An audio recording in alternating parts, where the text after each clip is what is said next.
Ah, the 1980s. Japan was soaring. Tokyo was transforming into a sprawling metropolis, a jungle of neon and ambition stretching skyward and outward as far as the eye could see. Step into Tokyo's fashionable Ginza or Roppongi districts back then, and you'd find a city alive with vibrancy and chaos. The nightscape was a carnival of success, a dazzling mix of bars, pubs, and nightclubs overflowing with energy. Neon lights pulsed like the heartbeat of a nation in the grip of its economic miracle. For the partygoers, money flowed like sake, abundant, unending, intoxicating. And why not? In just 2 decades after 1955, Japan's economy expanded by an astonishing 435%. Suddenly, this island nation had become the world's second-largest economy, right behind the United States.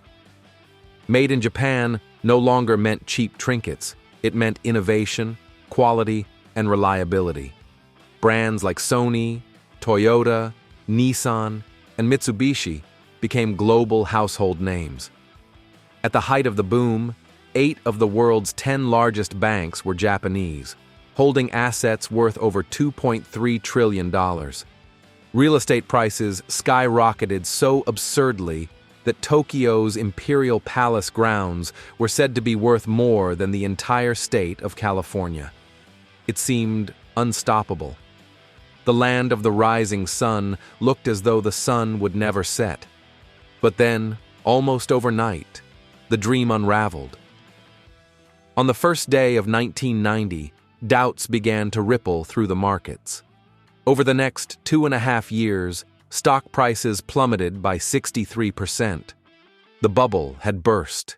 Millions lost their savings.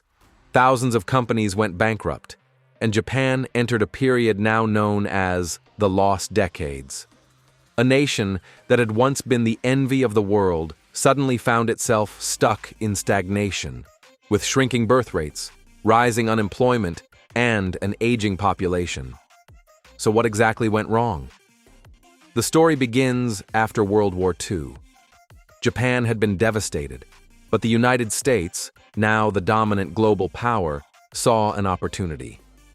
To prove that capitalism could thrive in Asia, they chose Japan as their showcase. In 1949, the US fixed the Japanese yen at an artificially low rate against the dollar, making Japanese goods extremely cheap abroad. This strategy helped fuel Japan's rise as an export giant. Japan also fostered its own unique business ecosystem. Large corporate groups, known as keiretsu, created tight-knit networks where companies shared resources and supported each other. If one struggled, others lent a hand. Combined with industrial policies and aggressive lending from the Bank of Japan, the formula worked. By the time Tokyo hosted the 1964 Olympics, Japan had transformed from a war-torn nation into a modern economic powerhouse, dazzling the world with its resurgence. By the 1980s, Japan's trade surplus with the US had grown enormous. American industries were being undercut by Japanese cars, electronics, and other exports. Pressure mounted. In 1985, the world's major economies met at New York's Plaza Hotel. The Plaza Accord was born.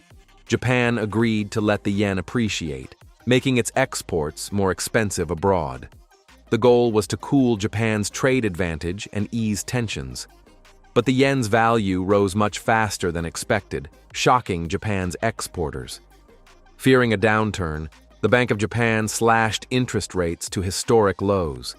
Money suddenly became cheap. Very cheap. And that's when the frenzy truly began. Low interest rates fueled a tidal wave of borrowing.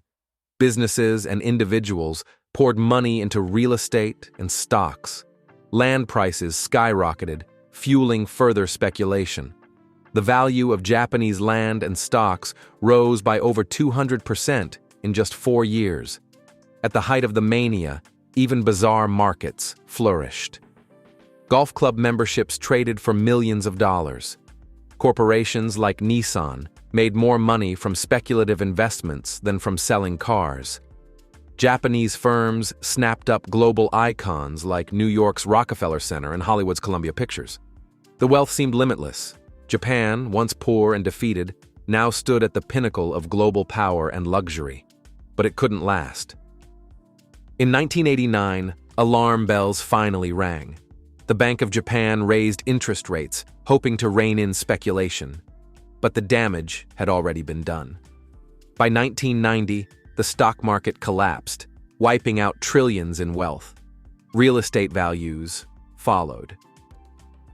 From 1990 to 2003, over 200,000 businesses went bankrupt. Millions of jobs vanished. Suicide tragically became the leading cause of death among young men. The Nikkei stock index fell 80%. And to this day, it has never returned to its peak. The Japanese miracle had turned into the lost decades.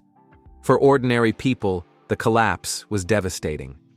Lifetime employment, once guaranteed by big corporations, evaporated.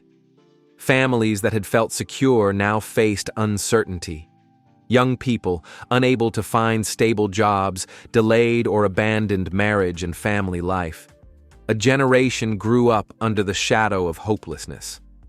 Many withdrew entirely from society, giving rise to the phenomenon of hikikomori, people who isolate themselves for years, sometimes decades. Japan's rigid corporate structures, once hailed as a model, became obstacles to adaptation. Bureaucracy slowed innovation. Even as Japan pioneered consumer electronics, its companies were slow to adopt computers in their own offices. Natural disasters like the 2011 Tohoku earthquake and Fukushima nuclear crisis further strained the economy. Birth rates declined, and today, Japan faces the challenge of being one of the most rapidly aging societies in the world.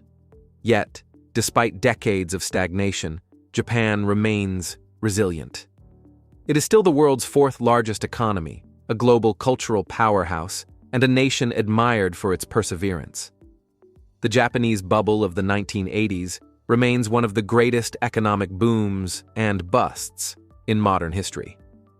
It was a time of dazzling prosperity and crushing collapse, of lessons in ambition, speculation, and the limits of growth. Like cherry blossoms in spring, Japan's miracle was beautiful but fleeting, reminding us how quickly fortunes can change when economies lose balance.